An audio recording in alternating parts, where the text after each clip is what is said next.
La figura nueva que vemos aquí es que no se logra el consenso en el más alto nivel, lamentablemente. Estamos conectados en este momento telefónicamente con Pedro Gamio Aita. Él ha sido miembro del directorio de Petroperú. Y lo que queríamos hablar es qué es lo que está pasando con el nombramiento de este nuevo directorio. Pedro, muy buenos días. Buenos días, Nicolás. Lo que puedo decir es que yo he podido constatar que los ministros a cargo de la Junta General de Accionistas han hecho su trabajo, es decir, por lo menos he conocido de 4 ternas que han sido planteadas y lamentablemente no se llega al consenso, y personas que evidentemente reúnen condiciones de capacidad técnica y buena reputación en su trayectoria personales. Entonces, el tema es, no se está llegando al consenso. Pero consenso entre quiénes. Necesario. Pero consenso entre quiénes, porque el criterio debería ser que se hagan cargo personas calificadas, experimentadas, que además entiendan la complicada situación que enfrenta Petroperú y puedan avanzar en que la situación se arregle, ¿no? No decisiones políticas, ¿no? Formalmente, la Junta General de Accionistas está integrada por el Ministro de Economía y el Ministro de Energía. Pero por temas políticos que conocemos, por encima de los ministros está la Presidencia del Consejo de Ministros y la Presidencia de la República. Entonces, en ese nivel está el tema que todavía no se define. Ahora, porque, eso es obvio. Claro, porque lo que ha salido a decir Gustavo Adriancén es que no se ha nombrado el directorio porque se nos cayeron 2 nombres. Pero ¿es cierto esto? Lo que a mí me consta es que por lo menos ha habido 4 ternas, una de ellas integrada por mí, que no han tenido el respaldo final. Pero no entiendo, si el MEF y el Ministerio de Energía y Minas, que están directamente comprometidos en este tema, llegan a un consenso, ¿por qué esto tendría que ser objetado? ¿Por quién? ¿Por la presidenta? ¿Por Nicanor Boluarte? ¿Quién está tomando la decisión? Bueno, mi estimado Nicolás, es para mí una experiencia nueva. Normalmente yo he sabido, por mi experiencia personal, que cuando los ministros proponen a alguien, generalmente hacen su trabajo, buscan la persona o el equipo más adecuado. Hay algunos ajustes, pero finalmente se llega a buen puerto. La figura nueva que vemos aquí es que no se logra el consenso en el más alto nivel, lamentablemente. Ahora, a mí me llama la atención porque Rómulo Mucho, cuando estuvo acá con nosotros, dijo que una de las cosas que tenía clara es que Pedro Gamio tenía que estar en ese directorio. Por ejemplo. Sí, ¿no? pero más allá del nombre de las personas, yo he formado parte de un directorio que ha jugado un papel y un rol importante porque por cuestión de vías, Petroperú no estaría quebrada en este momento por mandato de la Ley General de Sociedades. Es decir, si demoraba más el decreto de urgencia, ya tendríamos una empresa quebrada y demandas internacionales contra el Perú. Claro, estaríamos lamentablemente esa es la figura, porque aunque no haya garantía del Estado, por conceptos del mercado financiero como la buena reputación, el hecho de que el propietario de Petroperú es el Estado, habría ese riesgo.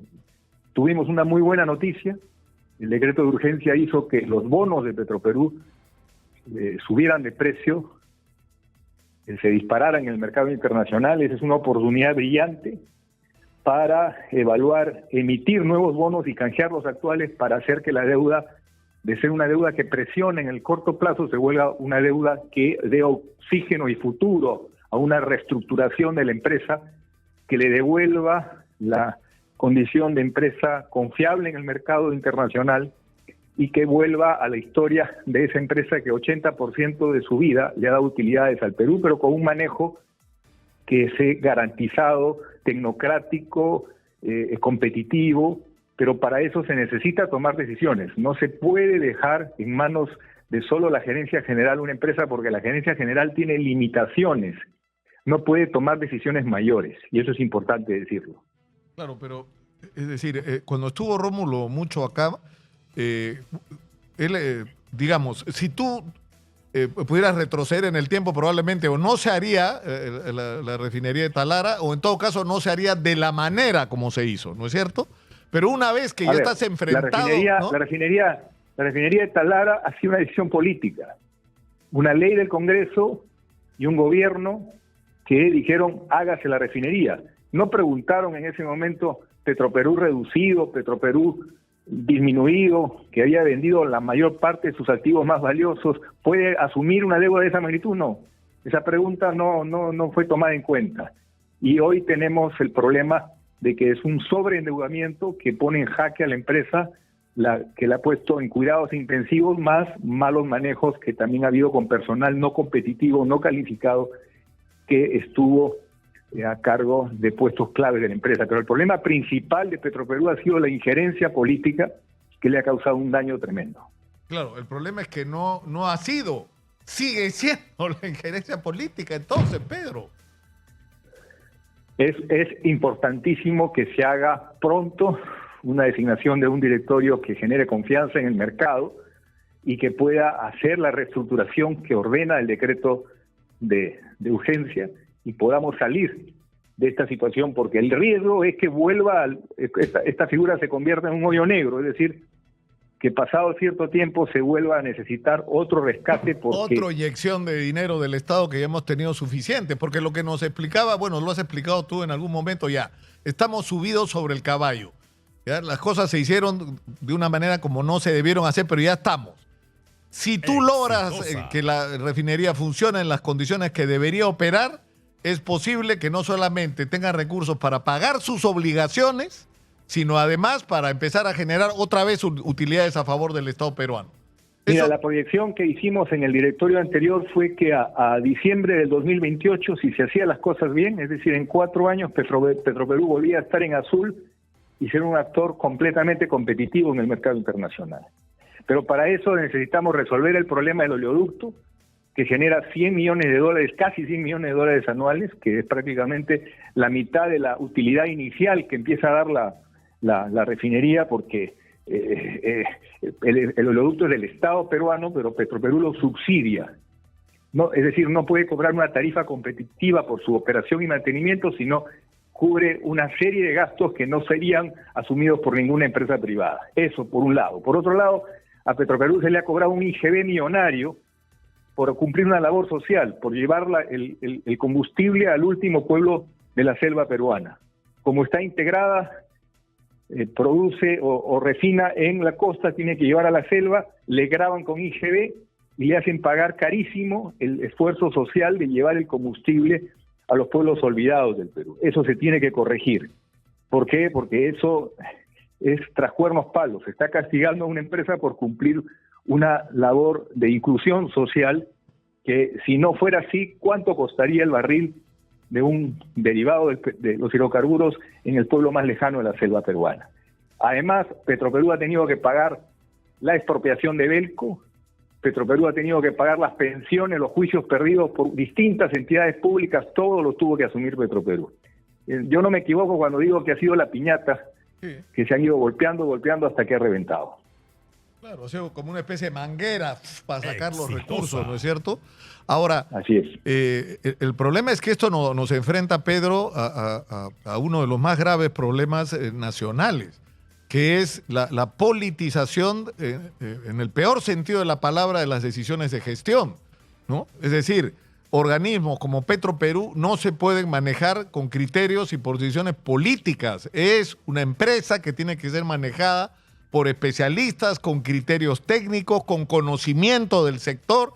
De eso se trata, y eso no lo pueden decidir los políticos diciendo, a ver, yo voy a poner a uno de los míos pensando que ahí puedo hacer negocios, o le debo un favor a no sé quién porque me da votos en el Congreso, tengo que poner uno de los suyos. O sea, si las decisiones se toman con ese criterio, vamos muertos, Pedro.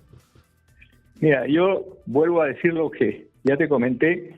Los 2 ministros a cargo del tema han buscado las personas, que no es fácil, que puedan asumir la gestión en este momento de un directorio renovado y que genere confianza en el mercado. Lamentablemente no se ha obtenido la luz verde para que estas propuestas lleguen a la urgente necesidad de avanzar en pasos importantes en la hoja de ruta para sacar a Petroperú de los cuidados intensivos.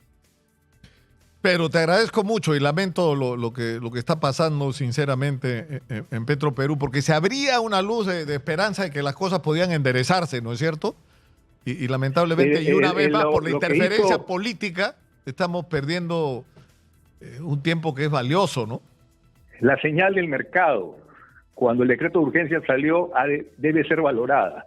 Que los bonos de Petroperú, de estar muy disminuidos en su valor, vuelvan a tener una valoración importante y vuelva la confianza, esos son hechos que no se pueden despreciar, porque significa que podemos salir adelante, que hay una luz al final del túnel, pero si no se actúa rápido, todo se pierde. Pedro, muchas gracias por atendernos. Un abrazo. Hasta pronto, gracias. Bueno, yo creo que el asunto es claro, ¿eh? O sea, uno de los grandes retos que tenemos en el Perú es acabar con esa idea que hay de que cuando alguien llega al gobierno, lo que hace con ese poder es empezar a llenar el aparato del Estado de sus amigos, sus socios, la gente que le debe favores, sus financistas, sus aliados en el Congreso, los que le dan votos para sostenerse donde están, por cualquier razón, incluyendo la de concebir, en este caso, a Petroperú como una posible fuente de ingresos por la corrupción y los malos manejos. Y no tomar decisiones con criterios técnicos para que Petroperú vuelva a ser una empresa sana que, como dice Pedro Gamio, produce utilidades que finalmente son para todos los peruanos. Pero esa es la terrible perversión a la que nos ha llevado la manera de entender la política de quienes la hacen hoy en el Perú, ¿no? Que han degradado la política. Y lo mejor que podría hacer, sinceramente, la gente del gobierno y del Congreso es no meterse, no se metan. Dejen que los temas se resuelvan con criterios técnicos. O sea, que se cree, por ejemplo, en el caso de Chancay, la zona económica especial, una autoridad encargada específicamente de eso, que se dé toda la legislación de protección para atraer a los inversionistas y no se metan la gente del gobierno y los políticos. Lo mismo que para resolver el tema de la crisis que hay en este momento con la minería en proceso de formalización. Pero, o sea, si simplemente no se metieran, estaríamos en otra situación. Si dejaran que los técnicos, la gente que tiene la iniciativa, los inversionistas, los empresarios, los trabajadores de cada sector tomen las decisiones, las cosas marcharían, estoy seguro, de otra manera.